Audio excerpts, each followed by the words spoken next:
Hello, hello, hello, and we are back. Once again, I am Zarataro, the lovable VTubing Ham, and welcome to Yo, You Like That? A talk show where I bring a guest of the VTubing or streaming variety. They bring a topic of which that they love and would love to talk about and share with y'all, and then we talk the hell out of it. We have our next guest here coming up. Let me go ahead and bring them on. Once I can click the right buttons. And here we go. We have UnchainedAwsome. Hello, hello, hello. Welcome. There we are. I got you on. And we are going to be talking about his thing of choice today, which is going to be Bakugan. But before we get started, Unchained, please feel free to introduce yourself, discuss us, and let me actually unmute you. There you go. Okay, you're unmuted now. Now they can hear you. Oh, hello. So many buttons. Hi. But yes, welcome. Thank you for joining us. Yeah, how's it going? I'm Unchained. I stream on Twitch, play games, and I'm into anything that involves collecting, battling, or trading monsters. Ooh, I'm down. Let's do this. Yeah, so we are discussing Bakugan. Yes. Please tell us, and please tell me, because even though I played this game, I'm still not really too sure. What is a Bakugan? So a Bakugan is a creature from another world called Vestroya, and Vestroya got split after a bunch of people tried to take over, and then a bunch of nonsense happened, and then they basically got sent to our world, and now they are only plastic balls. They're plastic marbles with gimmicks now. They only can battle when you play the game, and in the real world, they're just a fun toy with a fun little card game that you can play, and a magnetic plastic marble with a fun gimmick is really just the base description I could give of the of it, I guess. Yo, that's cool. I remember I used to work at a Toys R Us, and when we first got those in, and I saw the little balls kind of pop up whenever they hit the little magnet card, I thought it was the coolest thing. I'm like, yo, it's like magic. Yeah, it's pretty interesting and incredible. Some of the designs of the monsters, just how they could fit them into a ball shape, and sometimes not even a ball shape, depending if you get later on. They're like cube ones. I've seen cube ones. There's cube ones, there's pyramid ones, there's tetrahedron ones, or whatever the shape is. Gesundheit. Yeah, exactly. So there's a lot of different weird ones that go further on into the series, and I get more. I know less the further we go. Oh man! So how did you discover Bakugan? So much like many children, I consumed an absorbent amount of TV, and it was on the Canadian television network known as Teletoon. I've heard of Teletoon. I have a lot of Canadian friends that are like, "What's Fox Kids? What's Kids WB?" I know Teletoon. What's Exactly. We would get basically all of that stuff, but on Teletoon. So they would kind of snag all of those shows and show it on their own thing. So yeah, it's funny when people talk about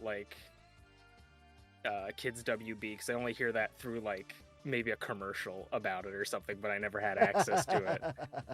And Bakugan was developed in Japan by Sega, but then was developed for the Western audience in Canada, as far as I'm aware. I'm pretty sure it's a Canadian-Japanese worked thing, and so it was very much on a lot of TV, and I'm obsessed with Digimon, Pokemon, Beatamon, Dinosaur King, anything to do with monsters and fighting and stuff, so of course I was immediately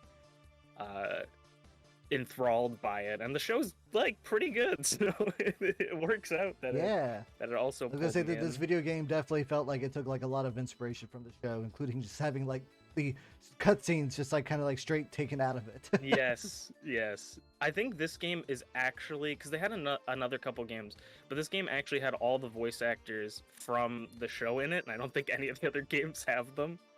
So Oh. it's the most like realistic. It's also just genuinely the most realistic to how you would actually play the game and how the anime sort of functioned. Even though the anime was kind of like Yu-Gi-Oh, where they would pull in like the Kaiba, where you just like summon 3 cards in one turn. It's like you can't do that.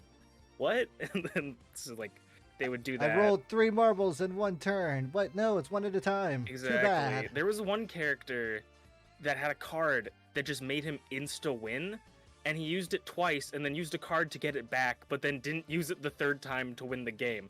I don't know. The anime never really made sense, but I'm pretty sure they designed the anime before they made the game, so they wanted to make this dramatized, interesting show that was a game, and then they designed the game so that the battles in the show never really explained how you were supposed to play other than rolling a marble onto a card. Yeah. I can imagine. If you go back and watch old like Duel Masters episodes, you kind of almost have that same vibe. It's like, yeah, things are happening, but I have no idea what's happening at all. Exactly. Much like Yu-Gi-Oh, I never successfully played like a legitimate game of Bakugan with my friends. It was always just like rolling it on the card, flipping it over, throwing all our cards on the table, and whoever has the bigger number wins. Yeah. It was never we never really paid attention to how to play the actual game. Hey, sometimes house rules are the best way to play these things. Definitely. So how would you say like what's probably like your most like enjoyable aspect of the game?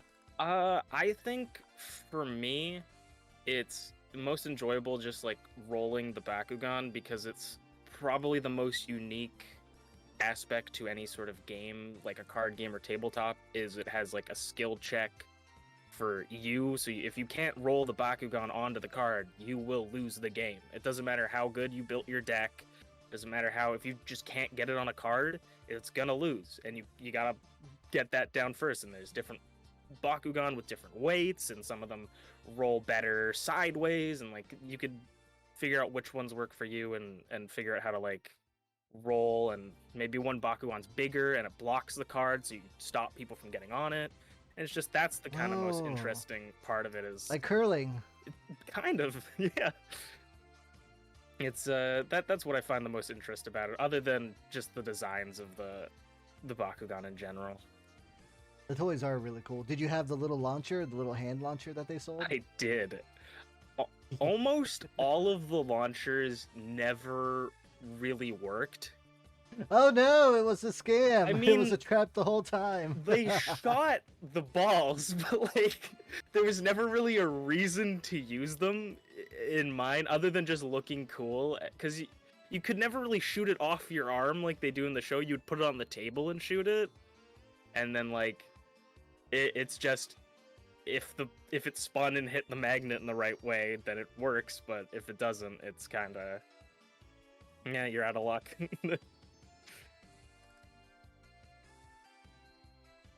Okay, I was always curious about that because I know in Beyblade, a lot of people, you have to get a good launcher, you got to get a good ripcord, you got to get a good this. But like Balkan, it's like, well, you could just kind of just roll it from your hand or bounce it. Or, yeah. But they're still gonna sell all those extra things because hey, guess what? Money. Yeah, and that might be like the reason for the downfall of Bakugan. Some may say is that the amount of stuff they added to the game. Like they added the trap Bakugan, which aren't the spheres. They added like weapons that you could attach to your Bakugan that gave them more power. They added like vehicles. As I get further on into other stuff, I don't really know too much about it, but like they added a bunch of nonsense where instead of having 3 Bakugan, 3 gate cards, 3 ability cards, you now had to get like they had like 7 Bakugan traps that could combine together to make Maxis Dragon Order, Maxis Helio. So there's like 7 separate toys that all like megazorded into this one thing. And it's like it's when you start realizing like maybe this is getting a little bit ridiculous. Like how do you keep up with all of this stuff to like just play the game? Because a lot of the stuff they added was like basically tournament legal for a lot of it. That's kind of nuts. It I is won't, really I won't nuts. lie. It is arguably for me the most anime game you can get in an actual game. Is just you show up with a briefcase like Kaiba, pull out your 7 trap Bakugans, put them together, and you're like, yeah, here's my Maxis Dragonoid with all the abilities of every element, and also like has this many G powers, and it's just like, well, my mom didn't have that much money in her bank account, so I guess I lose. I have to say, I've only ever seen like one like Bakugan tournament, and sure enough, seeing the adult go up with the briefcase with all the little kids at the tables, I almost wanted to go. I'm like, dude, can you take the L? Just take the L today, because you're the only one here that can drive. True. Yeah, I haven't like looked into too many of this like Bakugan like tournaments, but I do know like one, and it's like I'm pretty sure like I don't know how many kids were in it, but I'm pretty sure an adult just won, which is like kind of par for the course for most games if you, because the kids are probably just there to like, this is my favorite Bakugan, I'm gonna play, and it's like, yeah, I have statistically figured out the optimal strategy to beat children at this card game. I have 3 copies of the card that lets me win every fight automatically. Like, basically. There are some cards like that, but they're like nuanced where it'll be like, oh, the person with the lowest number wins, or like, if you have, like this. So, I like that. yeah. I like that kind of nonsense. Yo, let's go. It's one of the more unique games because you only have 3 ability cards, so you have to choose them like when to use them, but you can sort of both use it, so it's almost like a game of chicken where you go like, okay, I add 500 power, and it's like, okay, well, I add 500 power. It's like, do I want to use another card? 500 power. Okay, you win, and you wasted 2 of your cards. Or maybe I go for it again, beat you for that card. We both wasted 2 cards, now we're both down to 1, or something. Or you have different cards for different things as the game progressed and got more complicated. So it's it's interesting and a little competitive, but it was always hard for me to get super competitive into it because I've never been really into like games like that and like getting really competitive. I've always just played for fun. Yeah, no, I don't blame you there. I've seen the violence that comes with the competitive scene. Mm-hmm. I watched a Beyblade tournament once, and not only were like the kids getting like a little too into it, but the parents, there was some softball level moms that were upset. They wanted that prize money. They're like, that kid is using an illegal Beyblade. All right, it's got like metal pieces in it. And it's spray painted with probably lead, so it's toxic. He should be disqualified. I'm like, lady, what? Lady, this was from Walmart. I don't know what to tell you. I'm not an official. I don't know. I don't weigh these beforehand. This isn't like some like soapbox derby kind of thing. Did they drug test that Beyblade? We need pee samples from all the kids here right now. We need to know if you're juicing. I've got apple juice. You're out, kid. I'm sorry. You're out, buddy. No juicing allowed. Banned from the league. We run a legitimate competitive sport here. Everyone, buy more of the toy. Exactly. Yeah, it's an interesting overall game, I guess, for that stuff. I don't know of anything. I don't think it was too competitive overall, but I don't know. I never got into that for Bakugan at least. I mean, it'll never be like, a big old like Yu-Gi-Oh or anything. I'm sure there was at least enough of a scene to where places probably had like locals or like specific like state tournaments. Definitely, yeah. Is there a favorite character you have? Because I only got to kind of see the characters like visually, but like the character designs were like pretty dynamic. Yeah, so my favorite character, the reason she's my favorite, her name is Alice, and the reason she's my favorite is kind of an insanely major spoiler to the show. So if you're okay with me spoiling a 15-year-old show, I'll go into it, or I'll just say that she's kind of the coolest character, the most diverse. 15 years? Oh, that's good. The statute of limitations is 14 years, so you're safe. Okay, so basically, in the show, they have the brawlers, the team that all have their own separate attributes, and they're all playing. And they have this one character named Alice who doesn't brawl, she doesn't play the game, but she's really knowledgeable about it and like can help people and stuff. And then they have this bad guy called Masquerade. He's the guy in the crazy glasses mask and has the blonde hair. And he, for some reason, always knows where the brawlers are. And they're like, there's got to be a mole. Someone's ratting us out in our group, and we're all turning on each other. And then they kind of come to the conclusion that there's no way that anyone's a mole because, like, it doesn't make sense. Logically, it doesn't make sense. So fast forward through the series, you discover that Alice has been possessed, essentially, by negative energy, which is, like, this bad guy energy from the Silent Core, which is, like, the evil bad guy core that, like, that causes all the bad guy people to have powers. And she is actually Masquerade. And she hasn't known the entire time that she was Masquerade, and it reveals, and everybody's like, Alice, what the heck? Like, you're Masquerade? And she's like, I didn't know I was Masquerade. And she almost has like this Bruce Banner Hulk situation where Masquerade is a part of her, but she is afraid of him.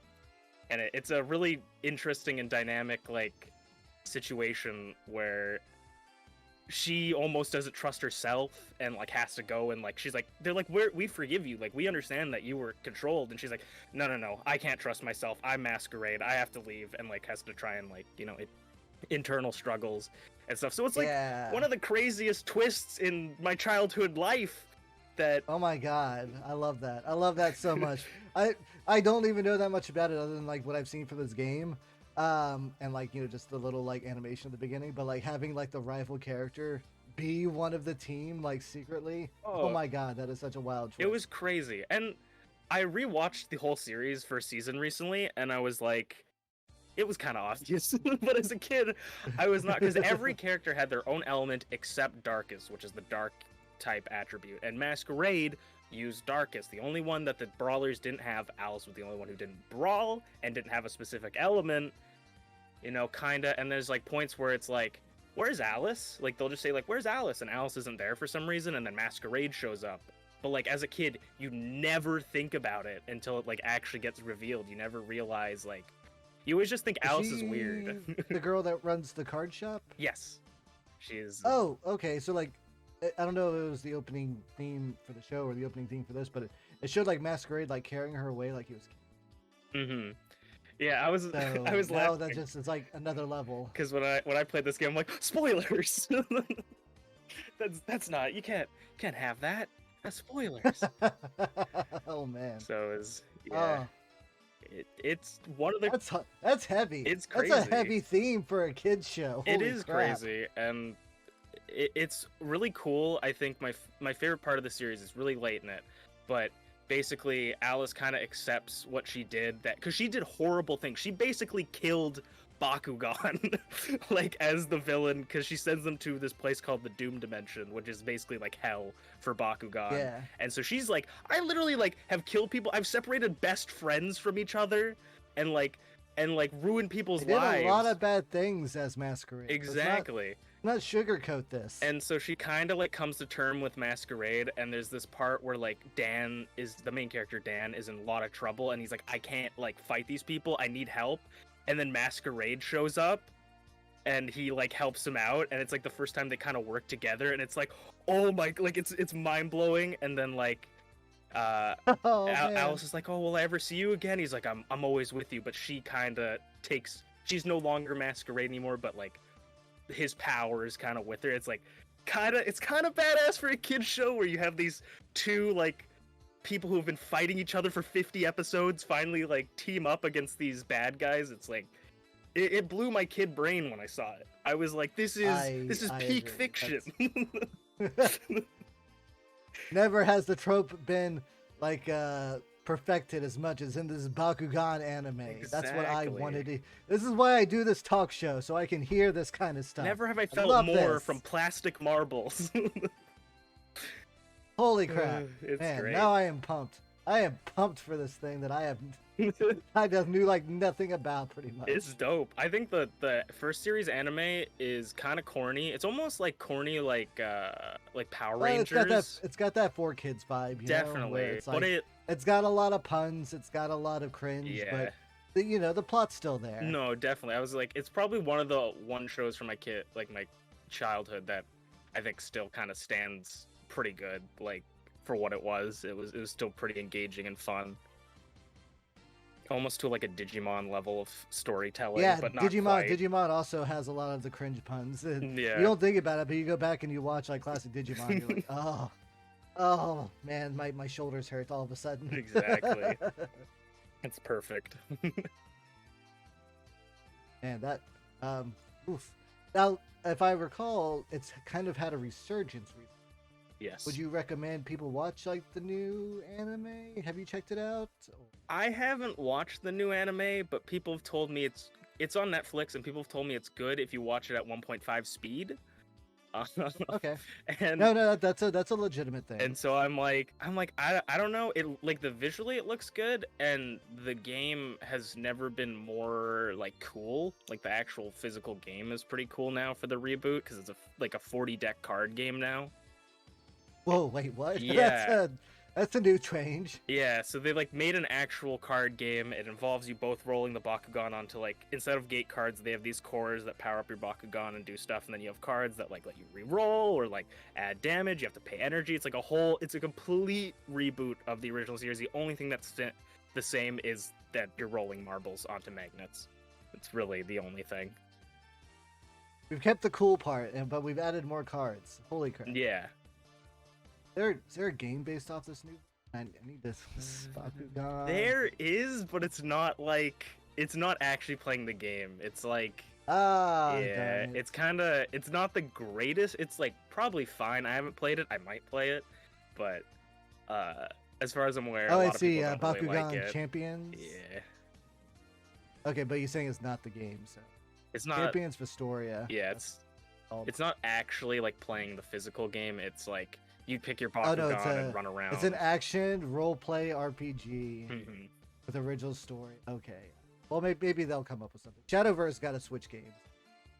True, I guess. If Shadowverse can get a Switch game, then maybe Bakugan cards can get it. It would be interesting to see that. Oh man.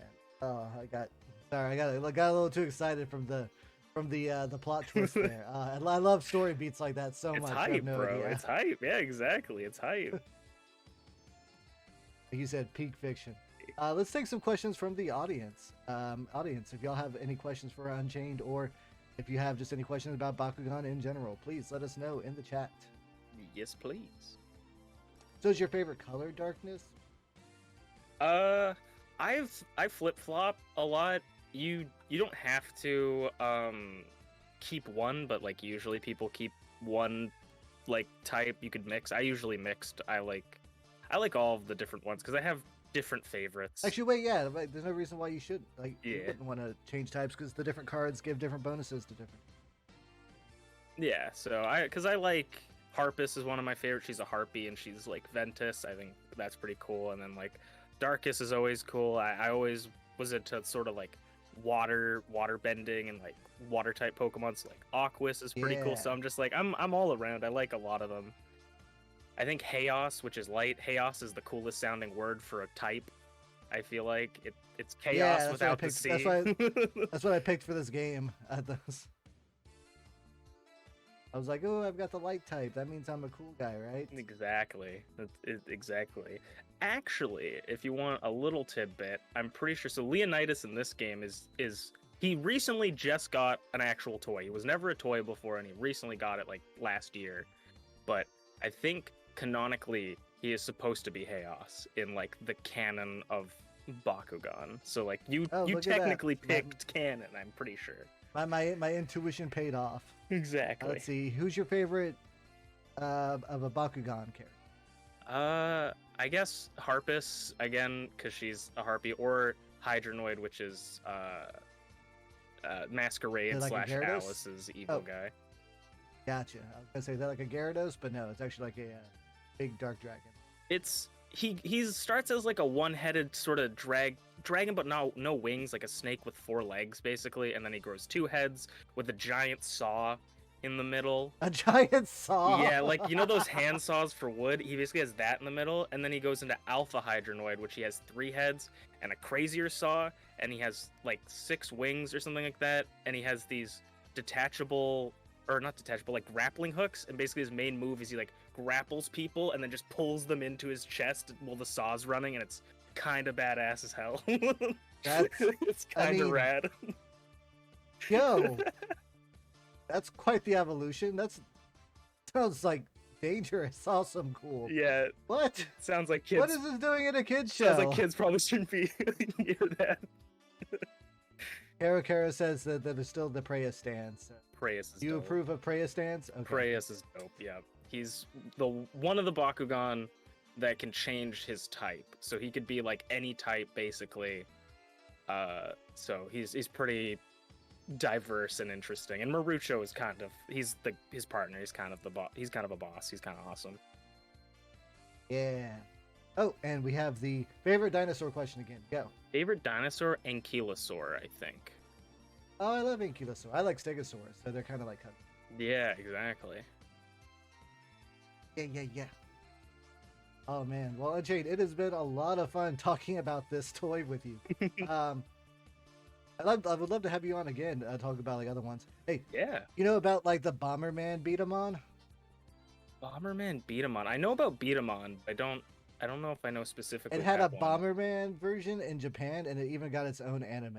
I'll send you a link to the opening. That's funny. But Yeah.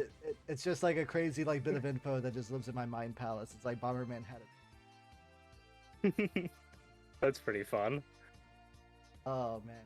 All right, well everyone, I want to thank you all for coming in to watch Yo You Like That this week. We should have some new guests here next week. I may have to change the day because Wednesday doesn't seem to be good for the next guests. So we'll see how that goes. Follow me on Twitter for updates. Unchained, feel free to plug yourself. What can people look forward to on your channel? Yeah, I stream on Twitch usually around this time, Central Time, either 6 or 7 p.m. Central Time on Thursday, Friday, Saturday. I've been playing a lot of Pokemon Scarlet because that game's awesome. Good game. It's a good game. It's a very good game, honestly. Very happy. We've been playing some Skyrim, ironically, is funny that is before it. Theming, I love it. Minecraft. We play a lot of stuff. We played all of this Bakugan game that's playing right here on stream, and I might do the second one, which has nothing to do with what's going on and is completely ridiculous. And so Yeah, I saw. it takes after the second season, because the second season they throw out the whole game immediately. It's just kaiju battle and people throwing balls. So it just happens like that.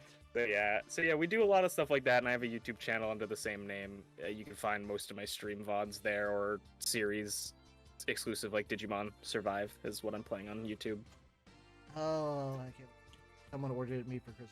Nice. Late, but It's a fantastic I'm game. also a big Digimon mark. I'm currently going through Digimon World 1. It's an experience. I'm excited for Digimon World Next Order coming to PC in Switch? February and PC. and PC and Switch. Yeah, I'm super excited because I didn't get a chance to play that. I don't got PS. I don't got PlayStation. No, it coming to more consoles. Also, better quality of life stuff too. Yes. It'll just be a better game overall. I'm very excited. Well, thank you, Unchained. You have a good rest of the day, and everyone, thank you for watching. In about an hour, I'll be starting up some Monster Hunter Rise, so feel free to come in and check that out. It'll be basically a new game, so don't expect any big fights. I need to learn. So that should be fun. Yay!